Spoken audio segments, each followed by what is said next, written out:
तो कंगना रनौत के दफ्तर से बड़ी तस्वीरें देख रहे हैं। इतिहास गवाह है कि जब भी नारी का अपमान हुआ है वो लोग पूरी तरह मिट गए हैं। और बीएमसी क्या कंगना रनौत को ये दफ्तर को तोड़कर अपने बदले की भावना दिखा रही है? इसी बड़ी खबर पर हम लगातार बने हुए हैं। तोड़फोड़ के लिए बीएमसी के 50 से ज्यादा कर्मचारी वहां पर पहुंचे हुए हैं। जेसीबी मशीन भी पहुंची हुई है और बाकायदा जेसीबी मशीन की सहायता से उसके छज्जे को गिराया गया। आप देख सकते हैं मंदिर की तस्वीरें जिसे पूरी तरह से तोड़ दिया गया है। दूसरी तस्वीरों में हम दिखाएंगे कि किस तरह वहां पर तोड़फोड़ की गई है। कंगना का गुनाह मात्र इतना था कि उसने 3 इंच अतिरिक्त जगह का इस्तेमाल किया था। यह बाकायदा बीएमसी का नोटिस कहता है। बीएमसी ये कहती है 3 इंच टॉयलेट को आपने पेंट्री और स्टोर रूम के तौर पर इस्तेमाल किया। कितना बड़ा गुनाह है ये? बीएमसी को ये साफ करना होगा क्योंकि कंगना ने 7 दिन का वक्त मांगा था। हाई कोर्ट के अंदर बाकायदा सुनवाई चल रही है इस मुद्दे के अंदर।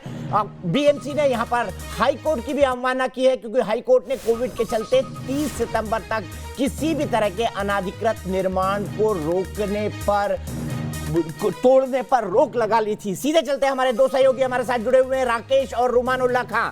सबसे पहले राकेश और रुमान, मैं चाहूंगा कि आप में से एक बीएमसी के उस नोटिस को पूरी तरह से पढ़ ले और मुझे बताएं कि क्या क्या पॉइंट बीएमसी ने उस नोटिस के अंदर मेंशन किया है। और राकेश, सिलसिलेवार ढंग से बताइए, ये टकराव बीएमसी ने आज सुबह कब से करना शुरू किया?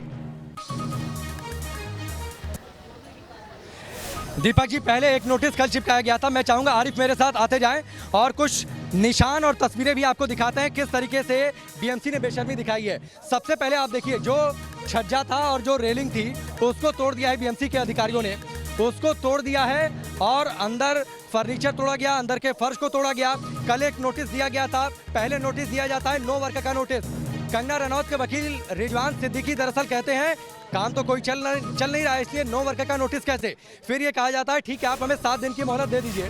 2 नोटिस है। आरिफ जरा आप इधर आइए, 1 मिनट भाई साहब, 1 मिनट। ये नोटिस पहली नोटिस जो कल चिपकाई गई थी, तब तक मैं दर्शकों को बताता हूं कि राकेश 2020 राकेश आप नोटिस पढ़ के देख ले ताकि हम कम वक्त को जाया करें। जब तक आप नोटिस पढ़ेंगे और मुझे मेन पॉइंट्स बताएंगे तब तक मैं दर्शकों को बता दूं कि ये पूरी तस्वीरें आप एक्सक्लूसिव सिर्फ और सिर्फ न्यूज नेशन पर देख रहे हैं। न्यूज नेशन ने ही सबसे पहले खबर ब्रेक की थी कि बीएमसी वहां तोड़फोड़ करने के लिए पहुंच गई है। भारी पुलिस बंदोबस्त है और इस तरह की बदले की कार्रवाई अपने पत्रकारिता के करियर में मैं पहली बार देख रहा हूं कि बीएमसी एक स्टार का घर इसलिए तोड़ने पहुंच गई क्योंकि उसके साथ उसके कुछ पॉलिटिकल डिफरेंसेस थे। शिवसेना को लेकर, सरकार को लेकर कंगना रनौत ने हमला बोला था सुशांत सिंह राजपूत केस को लेकर, ड्रग्स एंगल को लेकर, जिसके बाद न्यूज नेशन के कैमरे पर ही सैटरडे को हरामखोर शब्द का इस्तेमाल किया गया था कंगना रनौत के लिए। और तब से हम लगातार इस खबर पर बने हुए हैं।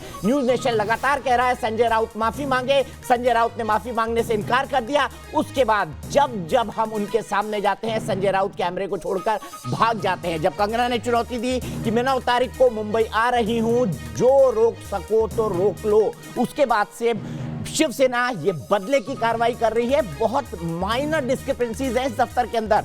3 इंच अतिरिक्त निर्माण कहीं भी हो सकता है। बड़ी बड़ी बिल्डिंगें होंगी मुंबई के अंदर जो अवैध हैं और जो मार्क्ड अवैध हैं, जिन पर कोर्ट के मुकदमे चले हैं आरटीआई के मुताबिक, उनकी संख्या लगभग 94,000 है, जिसमें से मात्र 5,000 पर बीएमसी ने कार्रवाई की है।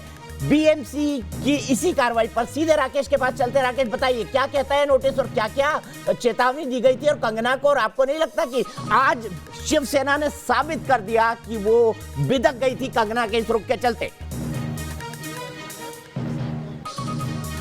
शिवसेना बिदक गई थी। और दीपक जी, आपको याद होगा संजय राउत ने कहा था कानून क्या है, तो शिवसेना तो कहती है कानून क्या है, हम कानून को मानते नहीं है। शिवसेना जो कहे वही कानून, संजय राउत जो कहे वही कानून, जो उद्धव ठाकरे कहे वही कानून। आपने नोटिस का जिक्र किया, मैं 1 मिनट से भी कम समय में इन दोनों नोटिस में कितनी बेशर्मी है वो दिखा देता हूँ। पहला नोटिस है, तारीख दिखाइएगा आरिफ, 8/9/2020, टाइम सुबह 10:03। यहाँ पर करीब 8 से 9 करीब 10 जो है काम गिनाए जाते हैं। बीएमसी की ओर से ये कहा जाता है कि आपने परमिशन नहीं लिया और इल्लीगल ये काम चल रहे हैं। ये नोटिस, इसका कंगना रनौत के जो वकील हैं रिजवान सिद्दीकी, वो बीएमसी को लीगल नोटिस भेजते हैं और कहते हैं आप कह रहे हैं वर्क ऑन है, नो वर्क नोटिस है, तो काम तो कोई चल नहीं रहा है, आप हमें 7 दिन का मोहलत दे दीजिए और डिटेल में जवाब दे देंगे। 7 दिन का मोहलत नहीं मिलती है, 7 दिन की। आप देखिए आज सुबह सुबह 24 घंटे के अंदर बीएमसी के अधिकारी फिर पहुंचते हैं 9/9/2020, टाइम सुबह 10:35, जिसमें यह कहा जाता है कि आप चल रहे काम को आपने रोका नहीं है, काम यहाँ पर चल रहा है, इसलिए अब यहाँ पर डिमोलिशन होगा। ये सब कुछ आपके रिस्क पर हो रहा है, यानी आपकी वजह से डिमोलिशन हो रहा है। इसके आगे section 475A of MMC act, इसके तहत हवाला भी ये दिया जाता है कि आपको जेल हो सकती है, जो कि 1 महीने तक की जेल हो सकती है और ये एक्सटेंड हो सकता है 1 साल तक। फाइन भी किया जा सकता है 5,000 रुपए का, जो कि एक्सटेंड भी हो सकता है 25,000 रुपए तक, यानी कार्रवाई की धमकी दी जाती है। रिजवान सिद्दीकी ये कहते हैं जिस नोटिस में आप जिन कामों का जिक्र कर रहे हैं, ये काम तो चल ही नहीं रहा है, इस पूरे दफ्तर में कोई कंस्ट्रक्शन का काम नहीं चल रहा है, तो नो वर्क का नोटिस कैसा? इसका जवाब नहीं देती है बीएमसी। बीएमसी ये कहती है कि हम आपके जवाब से असंतुष्ट हैं, हम आपको 7 दिन का समय नहीं देंगे, हम आज सुबह सुबह, और देखिए बेशर्मी, सुबह 10:35 पर यह नोटिस डिमोलिशन का चिपकाया जाता है। उसके कुछ मिनटों के अंदर बीएमसी के अधिकारी पहुंचते हैं फटाफट, कोई समय भी नहीं दिया जाता कि हम 24 घंटे के अंदर तोड़ेंगे, 1 घंटे के अंदर कोई समय नहीं, तुरंत नोटिस चिपका, तुरंत बीएमसी के अधिकारी आए, तोड़फोड़ मचाई। हाई कोर्ट में सुनवाई 12:30 बजे शुरू होती है। 12:35 पर एक ट्रेलर में 25-30 बीएमसी के लोग ठूंस दिए जाते हैं, भेड़ बकरियों की तरह ठूंस दिए जाते हैं, कोई सोशल डिस्टेंसिंग की बातचीत नहीं। हम जब सवाल पूछते हैं बीएमसी के लोगों से, हमसे मुंबई पुलिस ने धक्का मुक्की की है, बीएमसी के अधिकारी जवाब देते नहीं आए, हमें धक्का दिया गया, हमें सवाल नहीं पूछने दिया गया। ये बेशर्मी है दीपक जी, संजय राउत की, शिवसेना की, उद्धव ठाकरे की। और फिर सवाल ये जो कंगना रनौत ने कहा था, बार बार इसकी चर्चा हम सुबह से कह रहे हैं, कंगना रनौत के लिए दफ्तर मंदिर था। कंगना रनौत ने ट्वीट में कहा इस दफ्तर के बनने के बाद इसमें जो पहली फिल्म की चर्चा हुई और पहली फिल्म का जो फैसला हुआ वो अयोध्या, इसलिए ये दफ्तर मेरे लिए राम मंदिर था। आज इस राम मंदिर को तोड़ा गया है, आज इस राम मंदिर को तोड़ा गया है जो कंगना कह रही है। तो फिर कंगना ने कहा कि आज का बाबर कौन है, तो हमने दर्शकों पर सवाल छोड़ा, आज का बाबर।